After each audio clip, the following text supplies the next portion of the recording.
Welcome to the Luxury Rental Blueprint Podcast, your ultimate guide to creating stunning vacation and corporate rental spaces. Join us as we unveil the secrets to boosting revenue and elevating guest experiences through high-quality design and luxurious amenities. Whether you're a seasoned property investor or just starting out, on this podcast, we aim to provide you with the tools and insights you need to build your own 5-star rental empire. Hi, welcome to the Luxury Rental Blueprint Podcast. I'm your host, Brianna Williams. Today we have Toni Andell, CEO and founder of All That Housing, a temporary housing specialist company. So thank you so much for coming in, Toni. For those that don't know Toni has been in the temporary housing industry for over 36 years.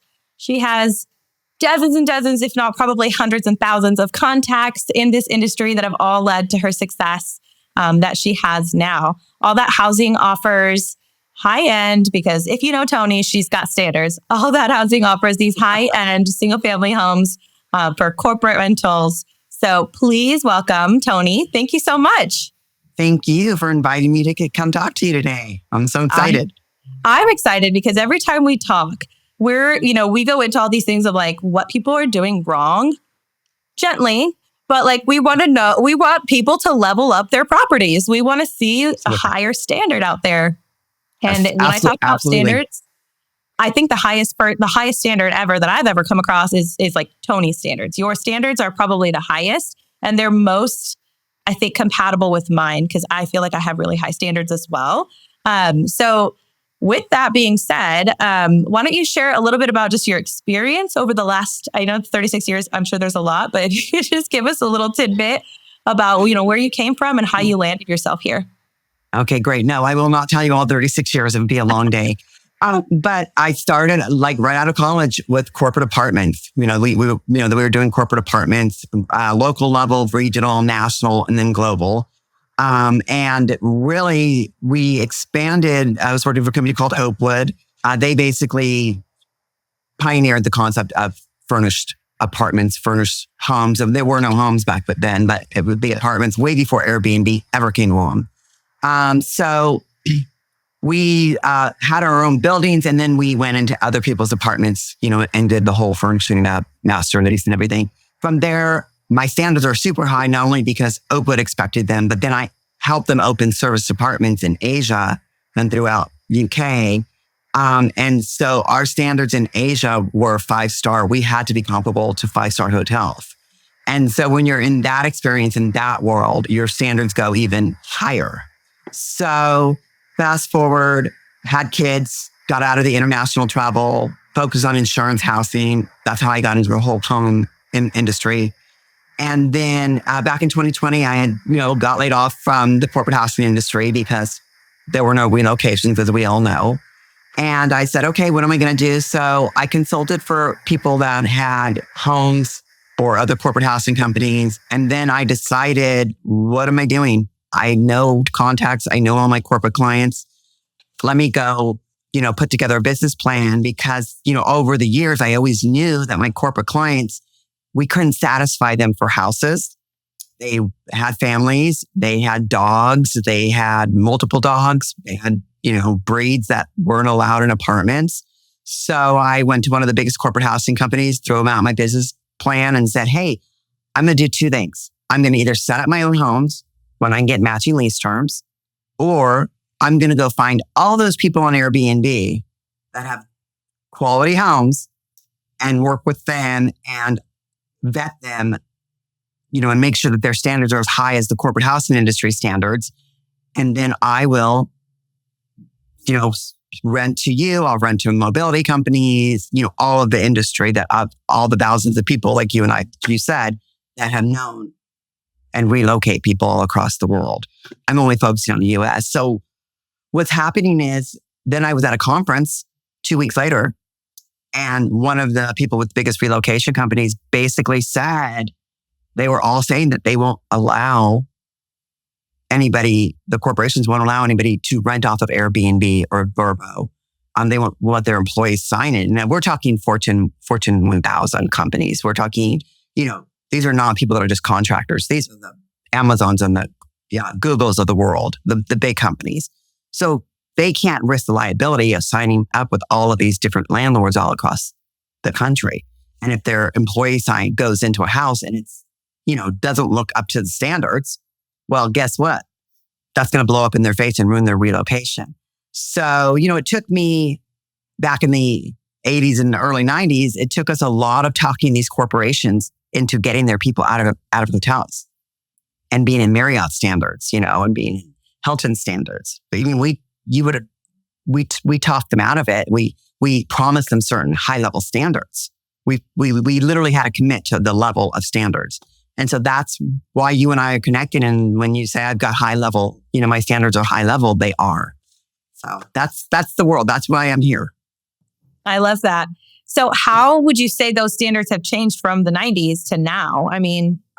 20, 30 years later, what were those standards that you were trying, or what were those amenities that you guys were putting into these properties that were kind of encouraging these corporations to go out of hotels and into maybe single family residences or apartments or what have you?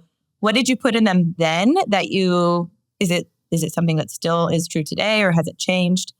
Well, it has changed, of course, because the type of things that you can purchase now have changed. However, it's still back to the basics, right? So we started off with, we always had, consistent housewares. So when I call it the housewares, we always had everything matched. Nothing's worse than when I go into a house and it's a 4-bedroom home and there's 3 glasses. Everything matches. There's enough of it to have like 2 nights of dinners. All the plates match. All the glasses match. There's wine glasses. It's very consistent. It has to be perfect. There are no mugs that say, I love my mom. No coffee mugs. Just that probably is one of my biggest pet peeves. It drives me nuts when I see that when I go into a house. I'm like, why? Why do you need to do that? So nobody wants to think that somebody else drank out of that coffee mug. So it needs to be clean. Pots and pans. We promise them. Pots and pans will be clean. They won't be scratched. But then we promised the beds would be nice. But then we had to compete back in the day from Weston came out with their dream bed. And so we had to, as an industry, figure out how to find the right mattresses, the right linens that were comfortable linens. So it was all of those things that we had to promise and put in our standards. That when they walked in, the lights will be on. It's simple things. The TV will be working. All of those things that, I think that some of the MTR providers don't even think about. The people at homes, they want it to be nice, but nobody wants your books sitting on the shelves. Nobody wants any of your personal items. Because when these people move into the homes, they want to make it feel like home, but they want to bring their own personal items. Because at the end of the day, with corporate clients, they do not want to think that somebody else was in that house before them. They know it, but one of the standards that we put in place that were very strong is when somebody moves out, you do a real turn. You make sure that every dish is washed, sterilized, every glass is. You don't assume that the client before washed those dishes for you. Right. No. They didn't do it that great of a job. So you go in and you do it. Your sheets are brand new or they're close to brand new. They're cleaned professionally. So there's just those kind of standards that are out there. And it's so important. I saw somebody on one of the chats that we're all part of, asking like simple questions like sheets. They asked, this is a good one. They said, do you wash the sheets in between housekeeping? Like if somebody's doing bi-weekly housekeeping or something, I go, well, yeah, you should wash them. I go, but you also have to always give 2 sets of sheets for every bed. At least, right. You would be amazed how many homes I go into or how many people I talk to. They're like, well, we only give 1 set of sheets. I'm like, if they spill their coffee in bed and they're going to bed or they spill the water or God forbid something happens, they're not going to wash their linens in the middle of the night. So it's these little teeny things that really make the difference from those that are professional hosts and those that are not. Got it. And I would imagine, because it's common in short-term rentals that short-term rentals aren't going to offer an additional set of sheets or what have you. But if I've seen more and more where some of the short-term rentals want to open their calendar up and try to secure these longer bookings and things of that nature. And they're still running it the same way. And they haven't thought through, it's a new guest type. They have new expectations. And, they have new needs. And they haven't necessarily stocked it with new items. But I want to jump on something that you mentioned. When you're looking and you're turning over and you're looking inside the kitchen and you're going through to make sure, did my cleaner get all the dishes? Is everything clean? I think it's a true turn, based off of what you're saying too, is more than just opening the cabinets and saying 1, 2, 3, 4, 5, 6 dishes, perfect. 1, 2, 3, 4, 5, 6 bowls, yes. No, it's pulling out every single one of those plates and making sure that the one that's on the bottom of the stack didn't get put in a little bit dirty. It's pulling out every single spoon because you want to make sure on the bottom of the stack, those spoons don't have water spots, because if somebody gets in there and they go to use that bottom spoon and they see that it's dirty, it could be a week into their stay, but that is going to affect their experience. And now you're affecting an entire potential contract with a corporation instead of just one person that's coming for a week. Right. So, and I'm going to tell you a story, because you said it was okay if I told you a story. Yes, please do. Yes. Story. So I live in California, as you know, right? So I went down to the valley and went and looked at, I go walk homes and look at homes of people that have furnished homes to make sure that their standards are up to mine. Okay. So it was a house that is used as an Airbnb house mostly. And it was in Tarzana, which is an expensive neighborhood. The house is probably a $5 million house, right? Gorgeous on the outside. You open it up and you're like, wow. You see the infinity pool. You see the view of all of downtown LA, Century City.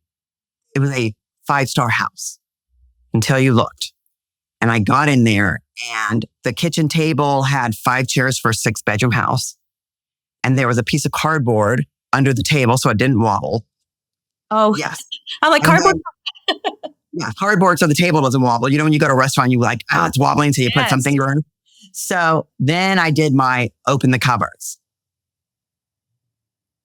Okay, this is a $25,000 a month to $45,000 a month home. This was not your $5,000 a month home. Right. And, so I walk in and I'm starting to open the drawers, and the pots were just stained and scratched, the inside and out. The glasses, not one of them nourished.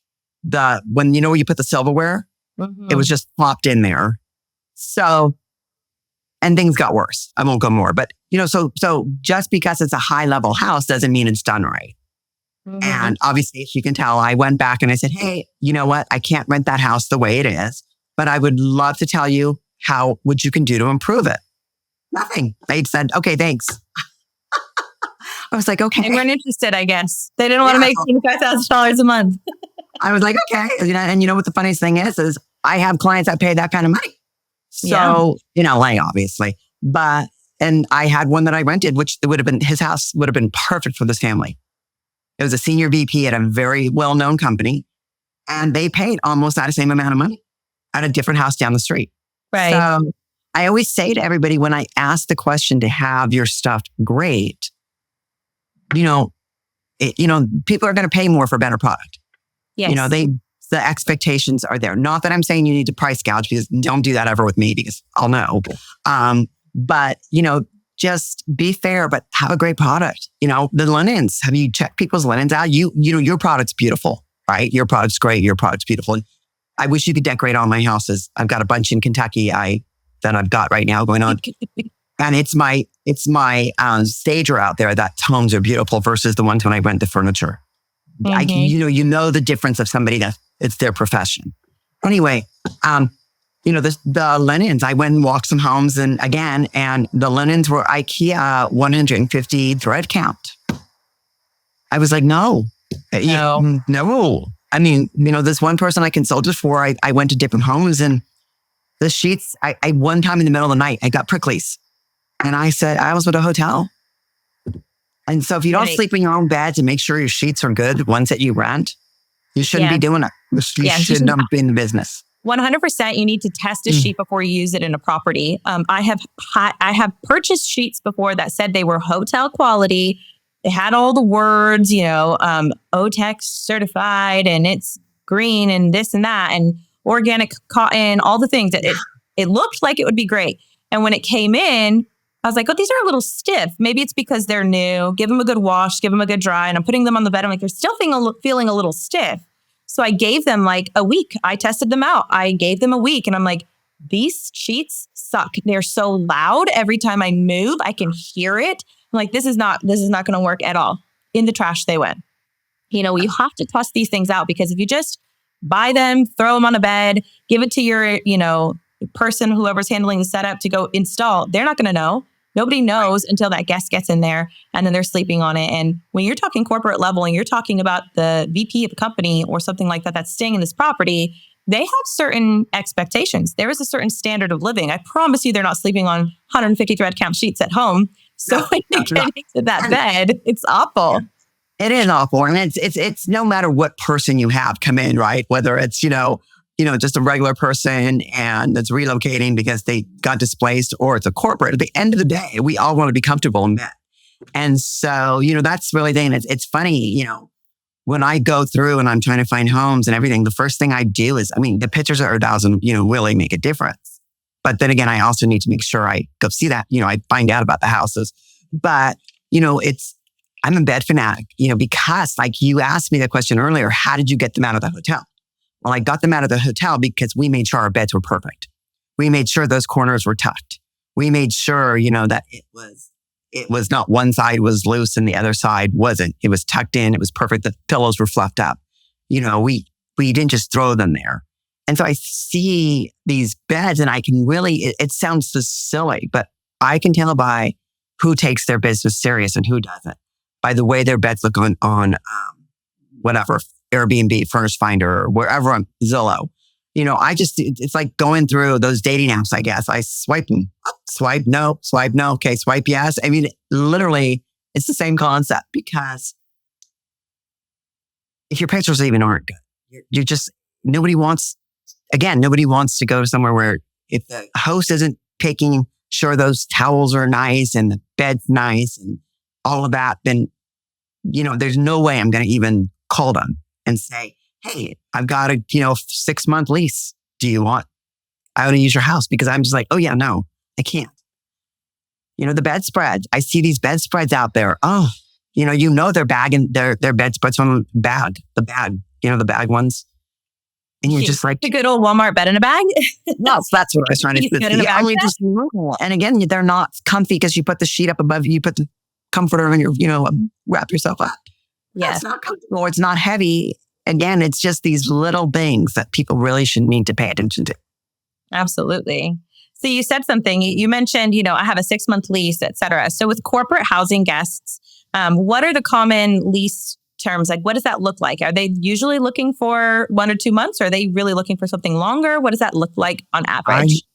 It's such a great question. I have such a mix of leases. So when I get the relocation, because somebody relocated, the typical average package is either 30 to 60 days. However, depending on the level of the person, it can be longer because they're going to buy a house, right? And so when they buy that house, you get markets like California for a while, there wasn't, it's impacted or there's not a lot of houses for sale or whatever. So they can start off at 30, 60 days and they can extend to 90. I would say the average, what was the last number I heard? Maybe like 65 or so. But then I can tell you right now, for me, for my setups that I've been doing myself, I have probably about 15 1-year or longer leases right now. I'm placing somebody today, a CEO, and it's 18 months he's taking the lease for. So it can vary. So, but a lot of times when I'm reaching out to people, if it's less than 12 months, I'm going to reach out to you because I can talk a lot of landlords into letting me do 6-month leases. I've even talked 3-month leases, but for the work, it's sometimes easier to just work with somebody that already got a house there than me set it up myself. But we get 5-month leases. I just got one. I've got 2 that are sitting right now, one for Virginia and another one. I think it was New Mexico or something. I can't remember. But it was one was 5 months and one 6 months. So really, it just varies. How does that work with, so are they coming, are these guests coming in, this corporate level, employees, are they coming in and they're coming because they're relocating to the area? Is it because there's a corporate headquarter in that town? Like, how do you know that your location is good for this? And if they're coming for relocation versus just like a training or a visit? That's a good question. So a lot of my business is both. It's relocation and it's special projects or project managers. So if you have like one of the car companies that I'm working with, they have project managers that go to all of their facilities all across the country. And those people are staying 1 to 2 years. But you also have people that are coming in that are working at these businesses for a month, for 2 months, for 6 months. So it's a mix. So for me, like if I was picking a home and you want to get, let's say you did want to get insurance business and you want to get corporate business, you want both. Your demographics for insurance, I always say to everybody, make sure that there are more homeowners in that neighborhood than there are renters, because homeowners get renters only get a 1 month ALE package. Homeowners get 12 months to 24 months, just depending on the policy you purchase. Okay. But going to corporate world, you need to know what businesses are in your business, what major employers are there. Because it's not just the employer. Like if it's not like, let's just be honest, Apple on the outside corporate building. Apple has contractors that come in all the time. Engineers, software developers, all of these people that come in from all over the world and can come there for 1 or 2 months, but also stay for 6 or 12 months. I'm working on a few of those kind of projects. It's not necessarily Apple, but I work on those kind of projects. So if you're picking your homes, I will tell you right now, my neighborhoods have to be A neighborhoods. And when I say A neighborhoods, it means crime. It means schools. It means location. Because the companies that I work for always say, we need A to B plus neighborhoods. I go on niche. I'm not sure what it's called. I go on Neighborhood Scout. I do a lot of Google driving around the neighborhoods to make sure that just because that neighborhood's good, that the one next door is not going to be a problem. So I really take what I do very seriously, and I look in the neighborhoods and I decide, is this going to be the right neighborhood? So a lot of the people that I find that are doing these homes right now, a lot of them are going for ones that are less expensive and maybe in B neighborhoods or sometimes C neighborhoods. Like corporate, I can't rent those, like lower level neighborhoods, not because there's anything wrong with them. It's just that a lot of these people are wanting their children to be in good schools. They want to be able to be in a safe neighborhood. I mean, I got somebody I sent that I thought was a good neighborhood, and the client came back and goes, well, that's not that great. It's a single woman. I'm like, you know what? You're right. And so I learned my lesson. And now I go deep dive. Got it. So if they're looking to come into these neighborhoods where there's good schools, et cetera, I'm assuming they're traveling with their family. What's the average guest count that you see for relocating people? For the families that are relocating, so my 3 bedrooms and higher, and then my 3 bedrooms and higher for family, that's typically a family. It is typically a family of 4 or 5. Okay. Got it. And would you say if you wanted to move into the realm of, if we're looking to establish a portfolio that is corporate housing primarily, are we specifically looking for those kind of 3-bedroom, 3-bedroom, 4-bedroom homes? Or would you recommend starting with smaller, like the apartments? Because when I think corporate housing, I used to think apartments, but now I'm starting to see more and more single family homes as well. So it is. So it's just a mix. So 1 bedrooms are always the number one. Okay. Always. 1 bedrooms are always number one. Apartments. I don't do that as much because I don't compete with my corporate housing friends because they give me the business. They trust me and they know me. And, 36 years later, I know a lot of people, right? So the 2 bedrooms though, and plus 1 bedrooms are hard to find that are condos and things like that. But you can find them in the apartments. Definitely would not tell somebody not to do 1-bedroom apartments or 2 bedrooms because that is still your more bulk of it. But the niche really for a lot of these operators are your 3 bedrooms and 4 bedrooms. Now, I will tell you that if I was looking at a house based on my experience, I wouldn't be looking at that many 5 bedrooms. I ran numbers and 5 bedrooms are not requested that much. If you did a 4-bedroom with an office, just in case you needed to make that a 5-bedroom, not a bad idea. But list it as a 4-bedroom. Don't list it as a 5-bedroom. Again, it's the way or put in their office/bedroom or whatever. But what's also a good thing is either a single story or those homes that have a bedroom and a bathroom downstairs for those people because a lot of the families are bringing in their parents. Yes. And so it doesn't hurt to have that kind of thing. Now, it's not always, but it gives you one more up edge versus somebody in a dungeon room. Yeah. And amenity wise, we don't need your pool tables.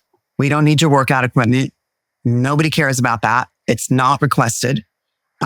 Never in my world have I ever had to say, can I have a pool table? You can put it in there. It's not going to bring it's not short term.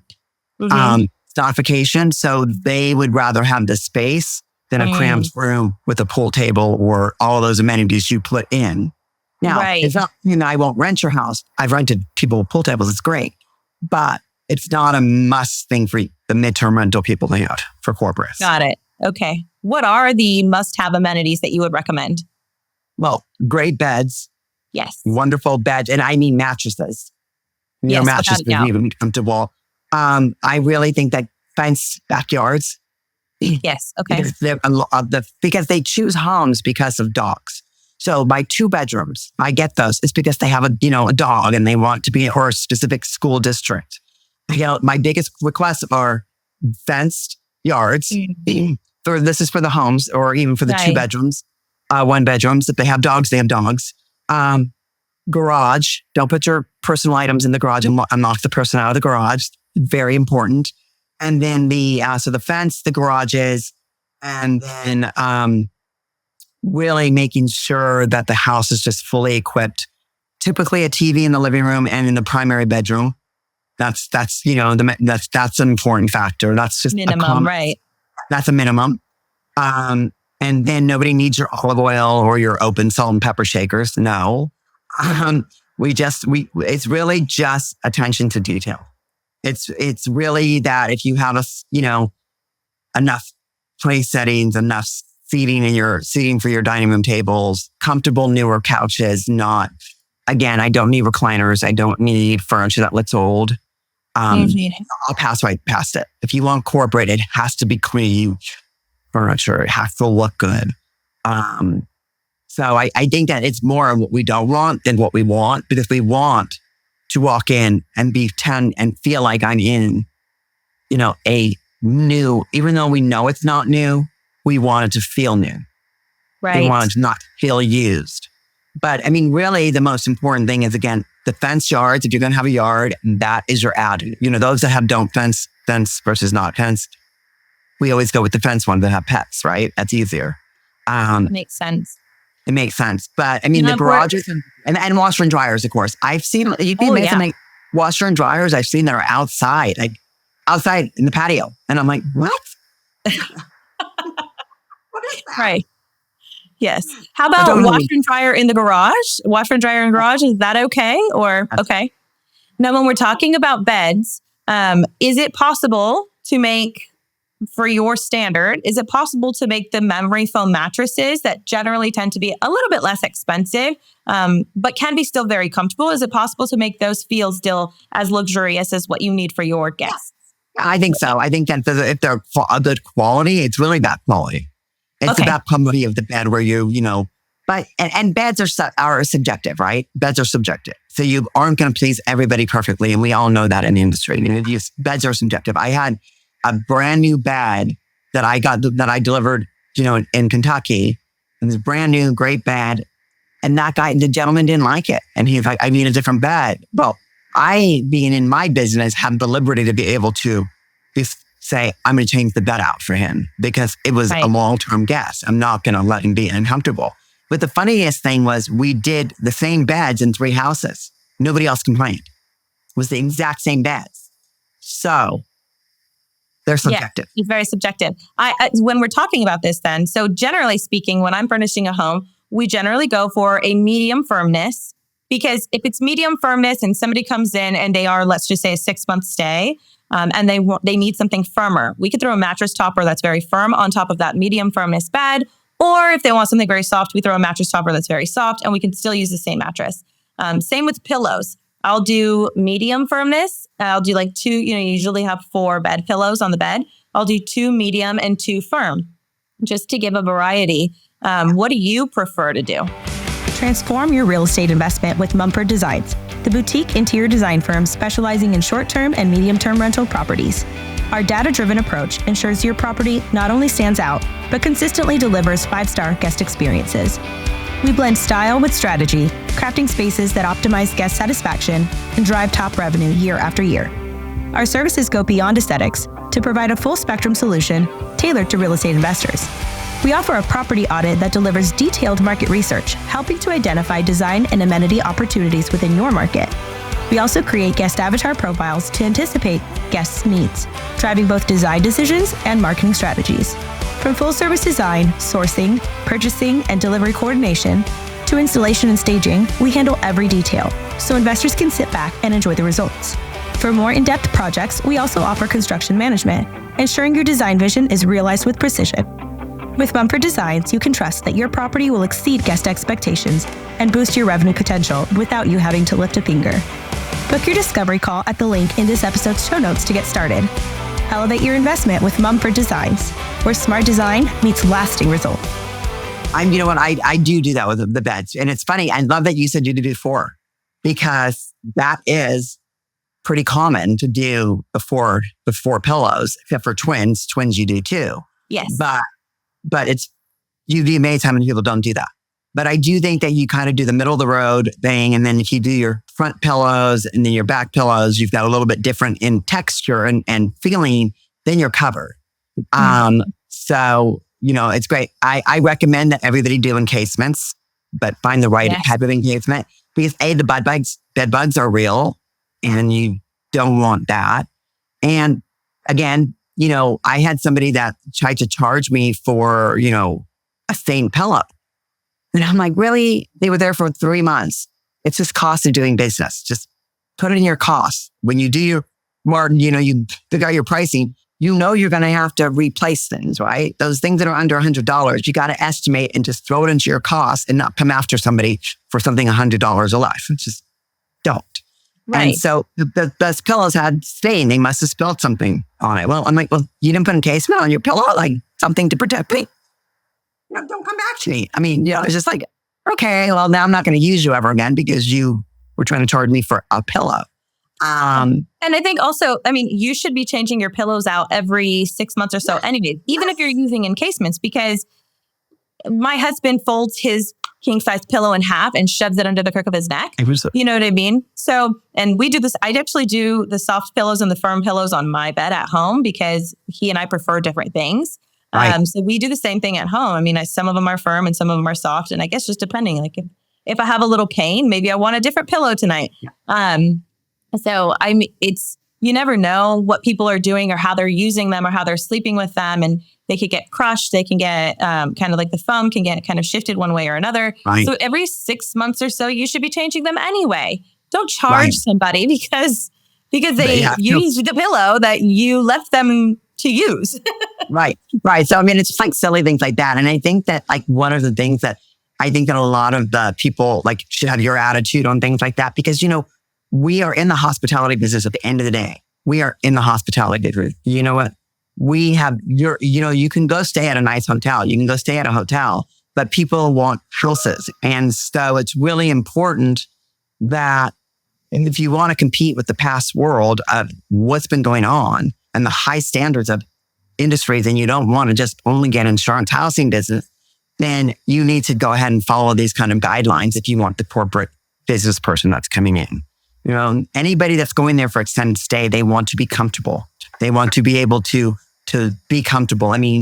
Even down to, here's the thing that you asked me about. So I was working for this one gentleman, going to all these different houses, and he was letting the homeowner furnish the house. And I'd go in and I'd sleep over for a week or so. And there would be a lot of things on the coffee table or on the end table don't put a lot of things there because people put their laptops there. Everybody nowadays works while they're watching TV or don't put clutter on the tables because again, or expensive things that you're going to charge the person for because they broke it. Put nice things, but don't put really expensive things. So Right. you just have to realize that it's the cost of doing business of something is going to get ruined. But, if it's something minor, live with it and move on. Yes. Look, if they pull the shelves off the walls, I had this happen recently at one of my properties. If they're pulling the shelves off of the walls and, now the screws are coming out, now we have to do some drywall repair. We have to put heavier anchors in there. We have to actually come in and hire a handyman to come in and fix this. Or if they put a hole in the back of the, on the wall behind the door, because they let that door swing open or something along those lines, that's different. Charge them for that because that's damage to the property because of, lack of care. Sometimes it's lack of maintenance. They took very hot showers and rusted out certain things because they stayed for 6 months or whatever the case may be. First of all, get ahead of that by having your cleaner come in at least once a quarter so that we can catch that and adjust the temperature setting on the water heater so they can't take those super hot showers, right? But little things like that, those things happen. And those are, lack of maintenance, lack of care for your property. Charge for that. If they broke a glass by accident, I personally wouldn't charge for breaking a wine glass. I'm just going to go replace the wine glass. I probably ordered extra ahead of time anyway, so it shouldn't be that difficult to replace. And worst case scenario, a pack of 4 wine glasses costs $19.99 at Home Goods. Just go grab new wine glasses. And then take the other 3 that don't match and go give them to Goodwill. It's okay. Okay. That Goodwill donation is also a write-off. So if you're tracking what things costed to purchase and one of the dishes breaks and you have to replace the entire set so that it matches, just take the cost of that set, take it to Goodwill, and now write that off of your taxes and replace the unit. It's not that complicated. No, and it's not. And it's just so important to do it. And to your housekeeping point, most of my clients do bi-weekly, every other week, or at least once a month cleaning, especially if there's a dog in there. I want to have eyes on the house because It's important that we want to make sure that get ahead of like you said, get ahead of the game. So, a lot of times I'll be like, do you have I need to make sure my housekeepers are insured that I allow in the home and bonded. Really important thing because God forbid your person comes back and says that there's something was taken. You don't want that liability, but it's really important. I suggest to a lot of my, hosts, I say, why didn't you put in, if it's a 6-month lease, you should be making sure that there's once a month housekeeping minimum, make it a requirement. And a lot of the industry does do that for the apartments. It's a standard just to make sure you have ice, build it into your rate ahead of time. Or just say, you know what, you've got dogs, you have to build it into housekeeping, or you've got, extra people. I don't know, but you can swing at that. Oh, by the way, we also need housekeeping, once a month. It is for the homeowner, it's advantageous to make sure that there's eyes on the house and there's nothing being ruined. So it's really important to do that. Plus, it's nice for the person that's staying there too. Now, insurance, it's hard to do because, the adjusters won't come in if you tack it on. But if it's a mandatory already included, there's nothing that they can say about that. It's your policy. As long as you're not saying one person has to have it, the next one, and you get caught. But as long as you're treating it equal, that's fine too. Yeah, I agree. I think when I'm working with, when I have guests that come in that are coming for vacation, extended vacationers, I generally, they're only staying for 1 month, 6 weeks, something along those lines. So I'll offer them a mid-stay clean, and it's an offering. They're going to pay extra for it on top of whatever they just booked up with Airbnb. But if it's a lease agreement for a corporate stay or an insurance stay, that's going to be baked into the lease, and they're automatically getting those cleans. It's not an option for them to be clean to get additional cleanings or not. They are going to have additional cleanings because that's the level of service we provide. But on the back end, it's just protecting us further. But I'm super curious, have you had an instance where you have had your cleaners go in, maybe 1 month in or 2 weeks in, and they go, oh my gosh, Toni, they're trashing this place. It's disgusting. There's food everywhere. There's this, there's that. They haven't cleaned their sheets are stained and it's only 2 weeks in and, this is a 6-month lease. How do you have that conversation with the guest? What happens there? Yeah. So I had one person I think it was in Texas. He came in and he was, out of the country. So this is something you have to remember, that not everybody has garbage disposals. Okay. Yeah. Not everybody. I remember going to Japan and going to my different, apartment complexes that, when I was doing my international, moves and going staying in all these apartments. I went and looked at the stove and I'm like, I don't know how to turn this on. And so you have to remember, especially people that are coming from overseas, they may not have the things that we have. So anyways, the whole chicken was put down in the garbage disposal. Oh my gosh. Yes. Bones and all? Yep. And so the cleaner, because she was a good cleaner, actually checked the garbage disposals. Wow. And she pulled out all the bones and took pictures for me. And then she took pictures of a couple of other things. And so I was like, oh gosh. So I did. I literally just had a call and go, I just wanted to share with you that got some feedback from the housekeeping. This is how you use the garbage disposal. You can't put anything in it. And you just softly say it. We noticed, the cleaner noticed while we were there that, there was, we noticed this. You just say, we noticed this. Just kind of want to let you know that if you can, be cognizant of this, just pay attention to their, and fix it. It's how you deliver it. Yeah, I can see that. You're not going to yell at them. You're not going to, say nasty things. You're just going to say, we noticed that, we might need to do a little extra cleaning. Kind of got to be soft. And I also work with a lot of the decision makers, the corporates, the people that are, I could call them up and go, how do you want me to handle this? Do you want to say it or do you want me to say it? And they're like, yeah, we'll take care of it. But that's it. And and I also, for all my homes, I have renter's insurance on it. And for damages, for property damage and all of that too. That for me, it keeps me safe and keeps you safe. It's your house so that I can, if there is big damage, I can take care of that and not have to go back after the employees for it, which makes it a lot easier. That makes sense. If you don't have the damage renter's insurance, it's just easier to go through your insurance and take care of it, than go out, because sometimes it's an accident. It's an accident and they don't mean to do it, But I do think it's really important when you have international travelers that you kind of remind people what can and can't be done or how to use the appliances, because being that it happened to me, you're just like, well, how do you do this? It doesn't mean they know how to use it. They don't know how to use the ice maker necessarily. Yes. I had a similar instance very recently. And an international traveler came in and they put an entire salad down our garbage disposal.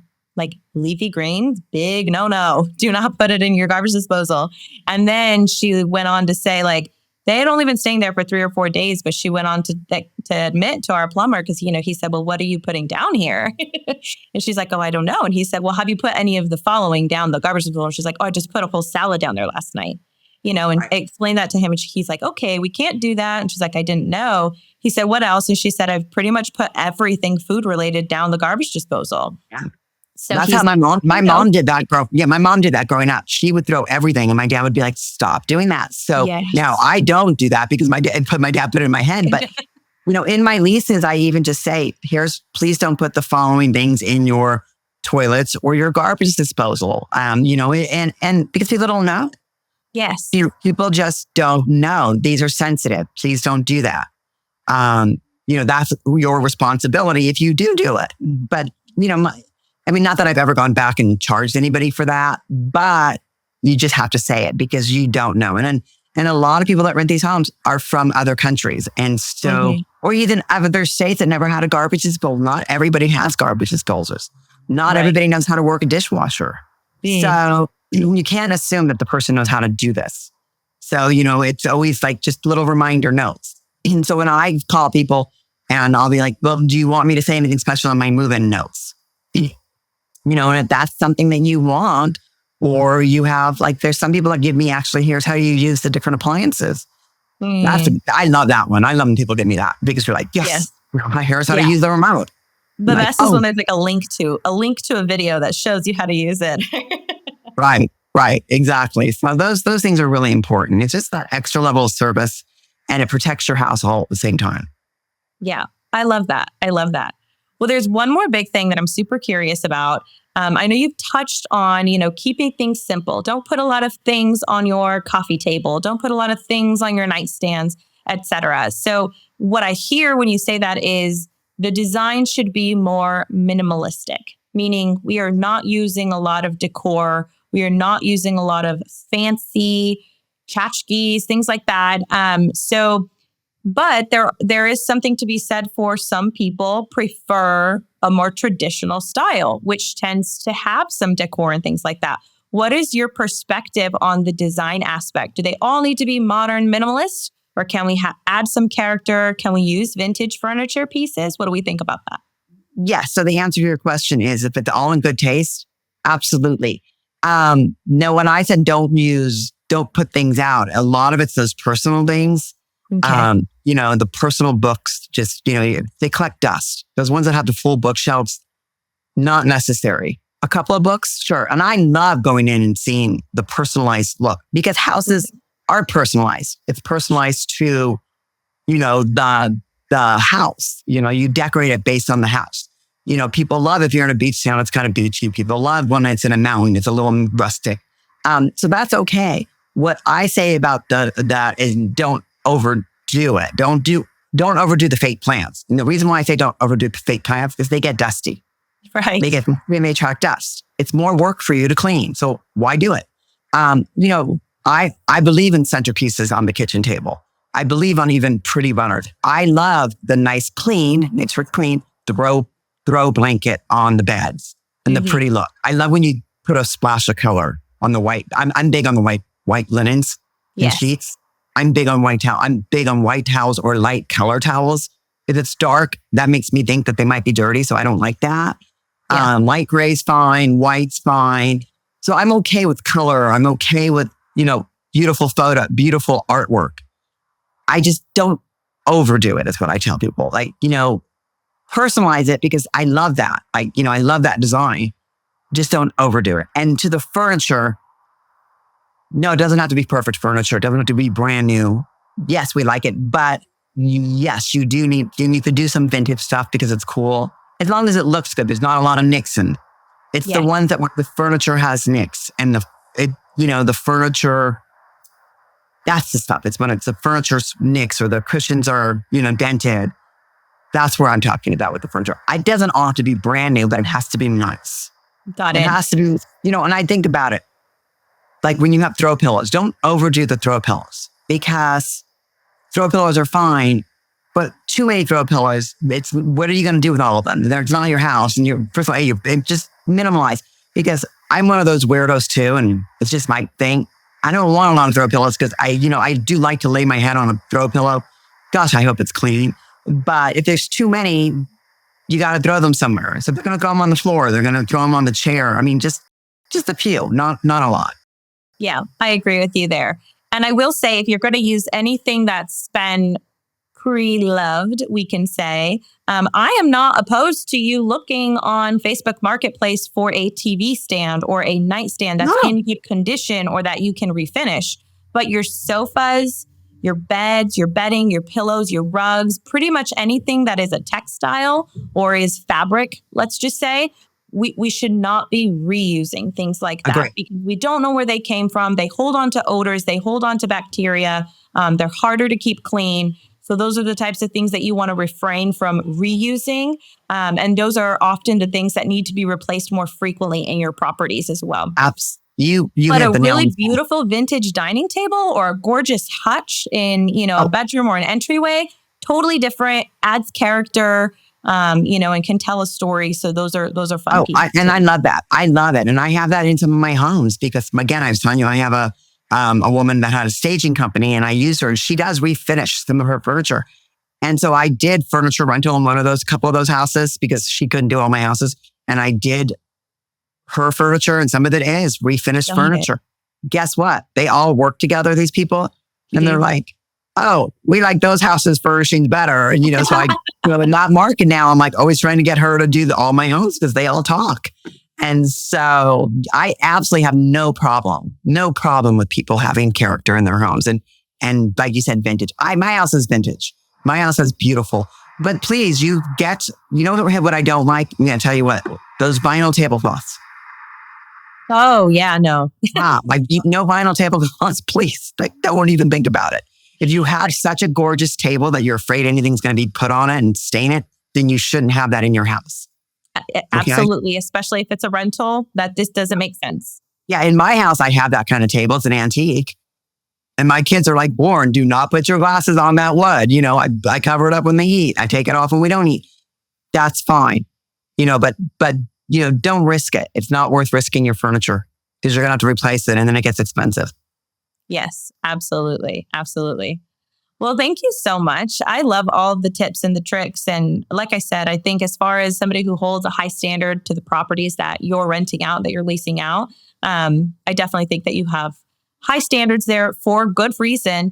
But the idea behind these standards, whatever your standards whatever Tony's standards are, whatever, you as a listener, whatever your standards are, or you want them to be, your standards should always be guest focused. They should always be driven by guest experience. And you can hear when Tony's talking, everything that she shared with us, all of these standards are because they are giving the guest a better experience. And she knows, you're working with a higher standard, of a guest, somebody who has a higher expectation than some other guests may have. So know who your guest avatar is first and foremost. We've talked about it so much already, but know who that is and what their expectation is for their standard of living, and then beat it in your property. Perfect.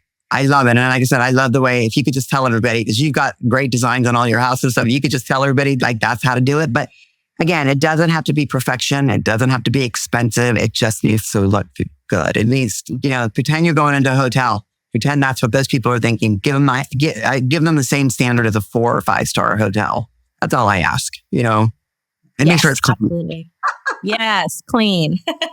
Number one request, clean. Definitely. Agreed. Well, thank you again. Thank you so much. Toni, where can people find you if they want to connect with you? They can, I have my website, my company is All That Housing. So it's allthathousing.com. They can call us, email us info@allthathousing, 805-288-0894 is our team. By all means, just if you want to reach out, you want to pick my brain, you want me to be using your homes, reach out to me. And if we need properties that we feel are great for corporate housing, we can upload our properties on your website. Is that right? Absolutely. And if you have multiple, like a lot of properties and you don't want to do each individually one, go ahead and send me a spreadsheet or call me or email us and say, hey, I've got a lot of homes. Can I just call you? Because the people that especially have a lot of homes, I want to talk to them and get it. And it's a lot of work to upload, I think. So I'm actually getting onto a PMS system that's going to make it easier for people. But I definitely think that, if you got a lot of homes, just contact us and call me and let's do it that way. But yeah, definitely upload. And then we go through all the homes and see, then I'll ask more questions about the homes and do that. Okay. Awesome. And I'm nationwide. So I'm not just California. I'm not just I get requests all over the nation. Wonderful. Wonderful. Awesome. Well, thank you again. Thank you so much. I hope you guys were able to take a good amount of information out of this episode and out of just Toni's expertise and her knowledge. We're so grateful that you've been able to share that with us today. And we look forward to the next time we chat. Thank you.